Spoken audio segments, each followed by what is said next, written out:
চাওক আমাৰ নিবিয়ে কি অত্যাচাৰ কৰি আছে, দুষ্ট কৰি আছে নিবিয়ে, মোক মাৰি আছে নিবিয়ে। কিতাপ নপঢ়ি সন্ধিয়া সময়তে দুষ্ট কৰি আছে, মোবাইল চাই, তাক মোবাইল লাগে। মাকে আকৌ ৰাতি তোমাৰ হাঁহ মুঠি যোগাৰ কৰিছে, চাই লওক। এইটো আমাৰ নিবি হাঁহনটো চাই লওক কেনেকুৱা লাগিছে, চাওক চাওক আমাৰ নিবিয়ে নাচিছে চাওক।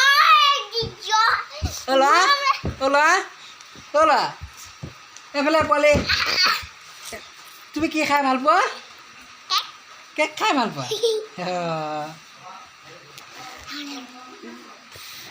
তুমি এতিয়া কিতাপ পঢ়িবা নে নপঢ়া? এতিয়া তুমি কিতাপ পঢ়িবা নে নপঢ়া? পঢ়িবা। হেল্ল' গাইজ বুলি কৈ দিয়া, মোৰ চেনেলটো ছাবস্ক্ৰাইব এটা কৰি দিব, কৈ দিয়া কৈ দিয়া কৈ দিয়া বিদায়। দুষ্ট আমি খালি এয়া মোক মাৰি আছে, দেখিছে? অত্যাচাৰ পোৱালি, এইটো এক নম্বৰ অত্যাচাৰ। কি লিখা? হচৈ লিখা? কিহত লিখিবা? চিলেটখন লৈ আনা, মই আজি চক পেঞ্চিল আনি দিছোঁ তোমাক বজাৰৰ পৰা, লিখা।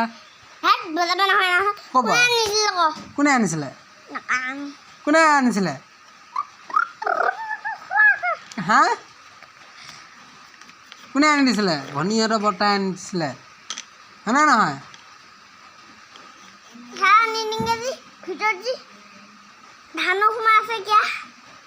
চকৰ পেঞ্চিলৰ ভিতৰত ধান সোমাই আছে যে, তেতিয়া মানে চকত যে ধানটো সোমাই আছে, মানে তেতিয়া চকত ধান সোমাই থাকে, চক পেঞ্চিলডাল যে নাভাগে হয়, সেইকাৰণে ধান সোমাই থৈ দিছে, গম পাইছা?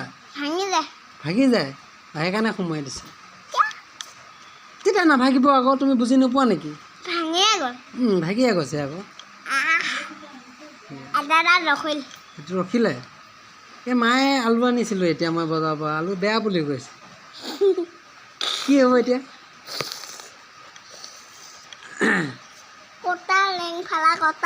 লেং ফালা কটা, ব্যায়াম এটা কৰি দিয়া দিয়া।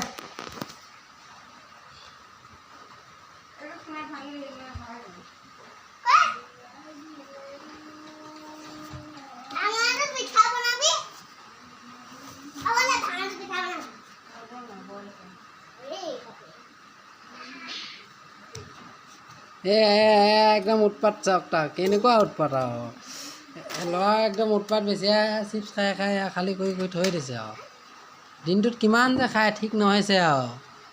বেপাৰী এটা আহিলে খাই যাব নোৱাৰে আৰু, বৰফ বেপাৰী, আইচক্ৰীম বেপাৰী আৰু এনে